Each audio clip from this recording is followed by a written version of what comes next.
Block 1. The Spirit of the Era and the Birth of a Legend. Imagine America in the late 60s. It was a time when the boundaries of the possible were pushed every single day.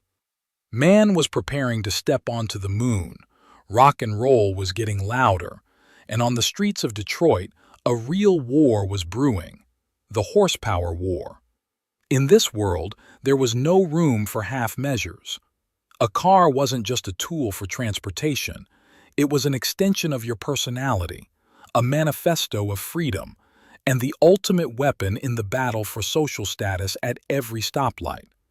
It was in this atmosphere of absolute engineering defiance and boundless optimism that the 1969 Dodge Charger was born.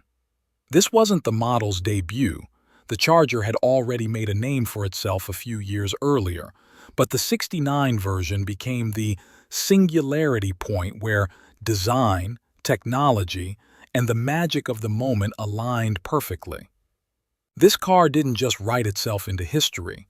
It burned its name into the asphalt so deeply that even half a century later, we can still feel the vibration.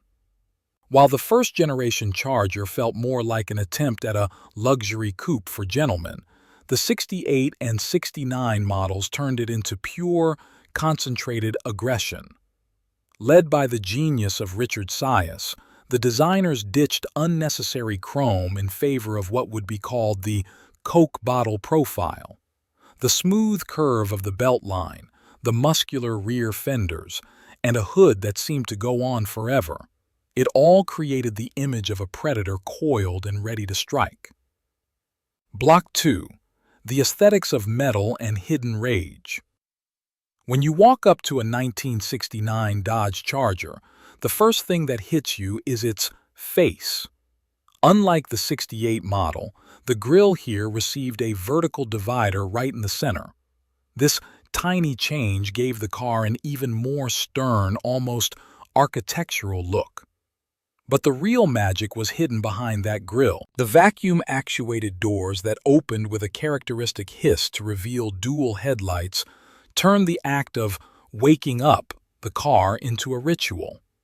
It looked as if a beast was opening its eyes. The rear of the car deserves a poem of its own. The continuous taillights, stretching across the entire width of the body, resembled the afterburners of a jet fighter. At night, they created a glowing red bar that was impossible to mistake for anything else. The Charger didn't try to be a graceful European coupe. It was wide, heavy, and incredibly self-assured. Its forms weren't dictated by a wind tunnel, but by a sense of style that feels completely lost today. Every line here mattered. The scallops on the doors and hood didn't just play with the light. They guided the viewer's eye, forcing them to appreciate the scale of this 5-meter monument of American steel. In 1969, Dodge offered the SE, or Special Edition version. It was an attempt to blend beastly power with comfort. A vinyl roof, wood grain interior inserts, and special wheel covers. But even in its most expensive suit, the Charger remained a street fighter, ready to snap into a controlled drift at any moment. Block 3. Iron Hearts. The Era of the Big Block. But the design was just the wrapper. The true soul of the '69 Charger beat under that massive hood, and these hearts were cast from iron and fury. Back then, engine displacement wasn't measured in liters but in cubes, cubic inches, and those numbers still sound like music to enthusiasts today. The engine lineup started with reasonable options, but who in their right mind bought a Charger to be reasonable? The real legend began with the 383 Magnum. But if you wanted to dominate the street, your choice was the 440 block. 7.2 liters of displacement, 375 horsepower. This engine didn't just move the car, it gave you a sense of absolute superiority. The massive torque allowed the Charger to spin its tires at almost any speed, turning expensive rubber into blue smoke in seconds. But at the top of the food chain sat him, the legendary 426 Hemi. The elephant. That's what mechanics called it because of its massive size and unstoppable strength. 7 liters with hemispherical combustion chambers. This was a race engine that, by some happy accident, was allowed on the street. Officially, it was rated at 425 horsepower, but everyone knew that was a lie told to appease insurance companies. Real output easily cleared 500. The Hemi was temperamental. It required constant tuning of its dual 4-barrel carburetors, and it hated the cold. But when it hit its power band, its roar drowned out everything else. Only a few hundred Chargers were built with this motor, making them some of the most expensive and sought-after artifacts of the era today. Block 4. Inside the cockpit. The pilot's territory. When you open the heavy, massive door of a Charger, you're greeted by a scent you can't fake. A mix of old leather, vinyl, gasoline, and high-quality American plastic.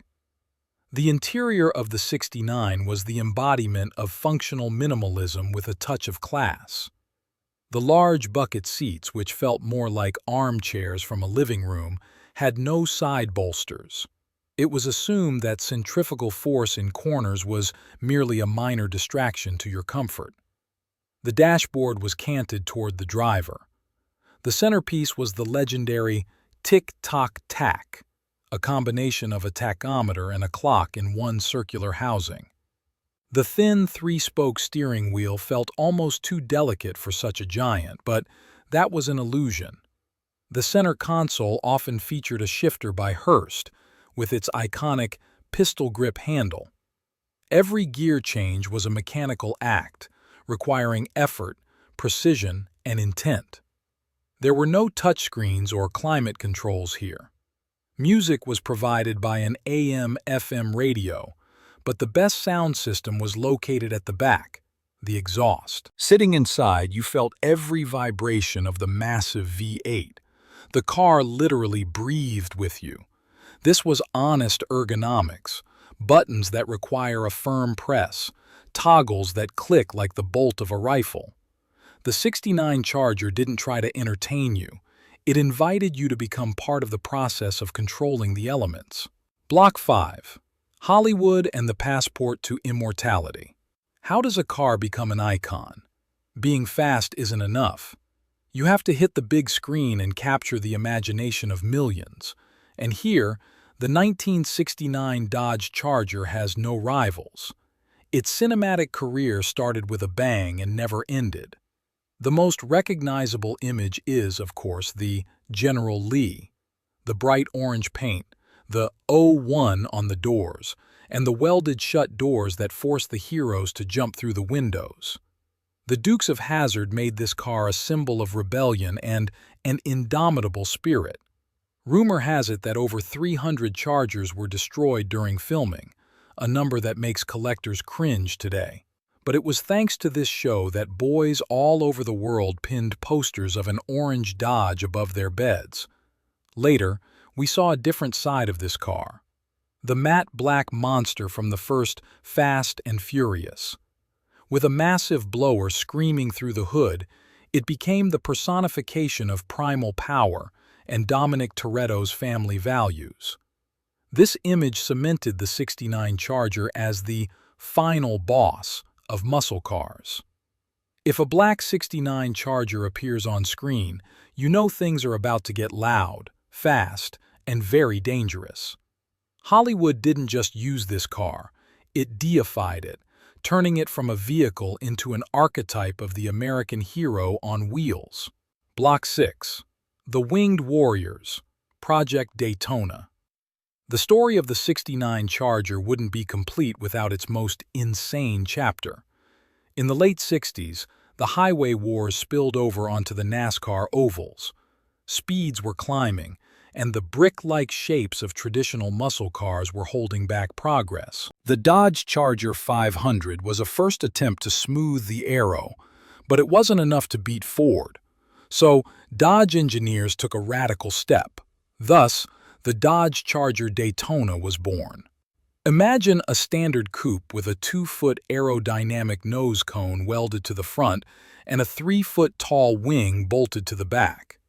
It looked like a caricature, like a ridiculous experiment, but it worked. The Daytona became the first car in racing history to officially break the 200 miles per hour, 322 kilometers per hour barrier. It was the ultimate triumph of function over form. To qualify the car for racing, Dodge had to produce a small batch of street versions. Today, the winged warriors of 1969 are the holy grail for any serious collector. They remind us of a time when, to win a race, a company was willing to unleash something that looked like a spaceship onto city streets and sell it to regular people. Block 7. Driving Philosophy. Life a quarter mile at a time. Driving a 1969 Dodge Charger today isn't the same as driving a modern car. It's a dialogue. Sometimes, it's an argument that turns into a fight. You have no stability control, no ABS, and you aren't even entirely sure the brakes will work exactly as you expect. You only have yourself, the steering wheel, and 500 horsepower screaming to be set free. When you floor it, the rear end starts to dance. The nose lifts like a speedboat hitting the waves. The engine note shifts from a low-frequency growl to a metallic scream that triggers car alarms for blocks.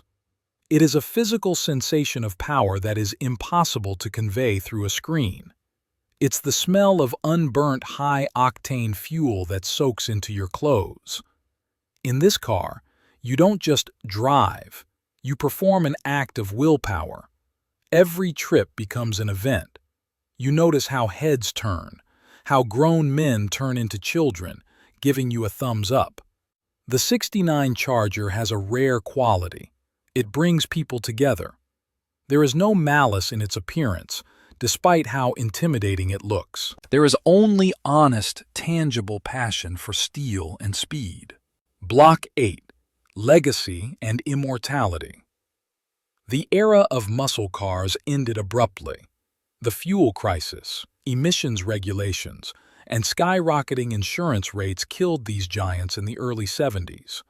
They were replaced by economical, boring compacts. But legends don't die. They just move to another dimension. Today, the 1969 Dodge Charger is more than just a car. It's a symbol of a time when we weren't afraid of excess, when too much was just right. It reminds us that a car can have a soul, a character, and even a sense of humor. In a world where modern cars are becoming more like household appliances, the Charger remains a reminder of our right to feel something. As long as there is one garage left on this planet that smells like oil, and one straight road disappearing into the horizon, this beast will continue its journey. Its story isn't over as long as we remember that sound, as long as we dream of that silhouette, and as long as our hearts skip a beat at the sight of that split grille in the rearview mirror. The 1969 Dodge Charger, the last hero of the asphalt wars. The car that taught us how to love steel. No matter how many years pass, it will always be the first in line for the title of the greatest car ever built by man.